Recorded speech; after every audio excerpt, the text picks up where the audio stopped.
ଯେମିତି ଭକ୍ତ ମାଧ୍ୟମରେ ଭଗବାନଙ୍କର ଦର୍ଶନ ଏବଂ ସାନ୍ନିଧ୍ୟ ଲାଭ ହୁଏ।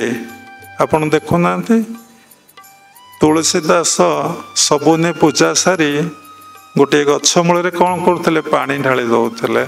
ସେଇ ଗଛରେ ଗୋଟେ ଭୂତ ବାସ କରୁଥିଲା। ତେଣୁ ସେ ପାଣି ଢାଳିବା ଦ୍ୱାରା ତାର ମୁକ୍ତି ହେଇଗଲା। ସେ କହିଲା, କ'ଣ ବର ମାଗୁଛ ମାଗ। ତୁଳସୀ ଦାସଙ୍କୁ ଆମେ ସଂକ୍ଷେପରେ କହୁଛୁ।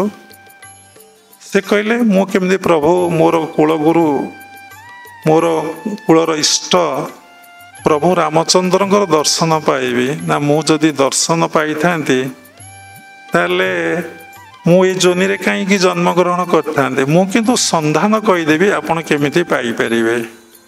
ସେ କହିଲେ, ପ୍ରତ୍ୟେକ ଦିନ ରାମଚରିତମାନସ ଏଠି ହେଉଛି। ଜଣେ ସାଧୁ ଗୋଦର ଗୋଡ଼ ବୟସ୍କ, ସେ ଲେଟ୍ରେ ଆସନ୍ତି ଆଉ ଶୀଘ୍ର ଚାଲିଯାଆନ୍ତି। ସେ ହେଉଛନ୍ତି ହନୁମାନ। ତୁମେ ତାଙ୍କ ପଛେ ପଛେ ଯିବ, ତାଙ୍କୁ ଅନୁସରଣ କରିବ ଏବଂ ତାଙ୍କୁ ପାଦ ଧରି କହିବ, ମୁଁ କେମିତି ପ୍ରଭୁ ରାମଚନ୍ଦ୍ରଙ୍କର ଦର୍ଶନ ଆଉ ସାନ୍ନିଧ୍ୟ ଲାଭ କରିବି। ତାପରେ ସେ ସେୟା କରିଛନ୍ତି। ହନୁମାନଜୀ ତାଙ୍କୁ ବାଟ ବତେଇ ଦେଇଛନ୍ତି। ତୁଳସୀଦାସ ପ୍ରଭୁ ରାମଚନ୍ଦ୍ରଙ୍କର ଦର୍ଶନ କୃପା ଲାଭ କରିଛନ୍ତି। ସେ କଥା ସେଇଠି ଥାଉ। କାହିଁକି ଏ କଥା କହିଲି? କେମିତି ଭକ୍ତ ମାଧ୍ୟମରେ ଭଗବାନଙ୍କର ଦର୍ଶନ ଆଉ ସାନ୍ନିଧ୍ୟ ଲାଭ କରିବେ, କେମିତି ଗୁରୁଙ୍କ ମାଧ୍ୟମରେ ଭଗବାନଙ୍କର ଦର୍ଶନ ଆଉ ଉପଲବ୍ଧି କରିବେ। ଯେ ଗୁରୁଙ୍କୁ ଭଲ ପାଏ, ଯେ ଗୁରୁଙ୍କୁ ଶ୍ରଦ୍ଧା କରେ, ଯେ ଗୁରୁଙ୍କୁ ବିଶ୍ୱାସ କରେ, ଯେ ଗୁରୁଙ୍କୁ ଭକ୍ତି କରେ, ଗୁରୁ ଯେଉଁ ଉପଦେଶ ଦିଅନ୍ତି ତାକୁ ଅକ୍ଷରେ ଅକ୍ଷରେ କାର୍ଯ୍ୟକାରୀ କରେ, ଗୁରୁଗତ ପ୍ରାଣ ହୁଏ, ଗୁରୁ ମୁଖ ହୁଏ ଆଉ ଗୁରୁଙ୍କ ପିତାର୍ଥେ ନିଜ ଜୀବନକୁ ଉତ୍ସର୍ଗୀକୃତ କରେ, ସେଇଠି ଗୁରୁ ଶକ୍ତି ତା ଭିତରେ କ୍ରିୟା କରନ୍ତି।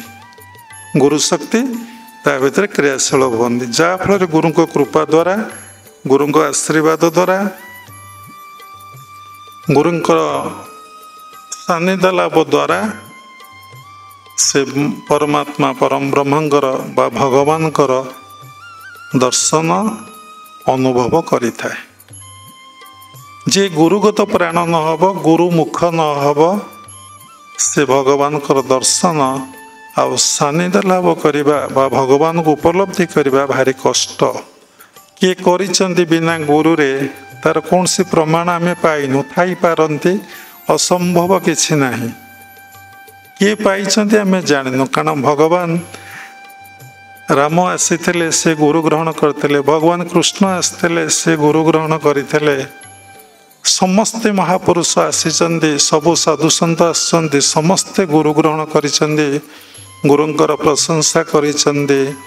ଆମ ଓଡ଼ିଆ ଭାଗବତରେ ଜଗନ୍ନାଥ ଦାସ ଲେଖିଛନ୍ତି, ମୁହିଁ ବସଇ ଗୁରୁ ଦେହେ, ମୋତୁ ଗୁରୁ ଭିନ୍ନ ନୁହେଁ, ଏଘିନି ଗୁରୁ ଭଗବାନ, ସେ ନୁହନ୍ତି ମନୁଷ୍ୟ ସମାନ, ଗୁରୁଙ୍କୁ ନମଣି ମନର, ଗୁରୁଟି ସାକ୍ଷାତ ଈଶ୍ୱର। ଗୁରୁ ବ୍ରହ୍ମା ଗୁରୁ ବିଷ୍ଣୁ ଗୁରୁଦେବ ମହେଶ୍ୱର, ଗୁରୁ ସାକ୍ଷାତ ପରମ ବ୍ରହ୍ମ ତସ୍ମୈ ଶ୍ରୀ ଗୁରବେ ନମଃ। ତେଣୁ ଗୁରୁ ହେଉଛନ୍ତି ବ୍ରହ୍ମା, ଗୁରୁ ହେଉଛନ୍ତି ବିଷ୍ଣୁ, ଗୁରୁ ହେଉଛନ୍ତି ମହେଶ୍ୱର, ଗୁରୁ ସାକ୍ଷାତ ପରମ ବ୍ରହ୍ମ। ଗୁରୁ ସାକ୍ଷାତରେ ପରମ ବ୍ରହ୍ମ, କିନ୍ତୁ ପରମ ବ୍ରହ୍ମ ସଦୃଶ ଏ ସୃଷ୍ଟିରେ ଜଣେ ହିଁ ପରମାତ୍ମା ପରମ ବ୍ରହ୍ମ, ଆଉ ଦ୍ୱିତୀୟ କେହି ନୁହନ୍ତି। ତେଣୁ କିଏ କେଉଁ ପ୍ରକାର ବୁଝାନ୍ତି, କିଏ କେଉଁ ପ୍ରକାର କୁହନ୍ତି, ତାର ଅନେକ କଥା। ତେଣୁ କହିଲେ, ଜଗନ୍ନାଥ ଦାସ ଲେଖିଲେ, ମୁଁ ହିଁ ବସଇ ଗୁରୁ ଦେହେ, ମୋତୁ ଗୁରୁ ଭିନ୍ନ ନୁହେଁ। ମୁଁ ଗୁରୁଙ୍କ ଦେହରେ ବସିଛି। ଭଗବାନଙ୍କର ପ୍ରକାଶ ହୁଏ ଗୁରୁଙ୍କ ମାଧ୍ୟମରେ।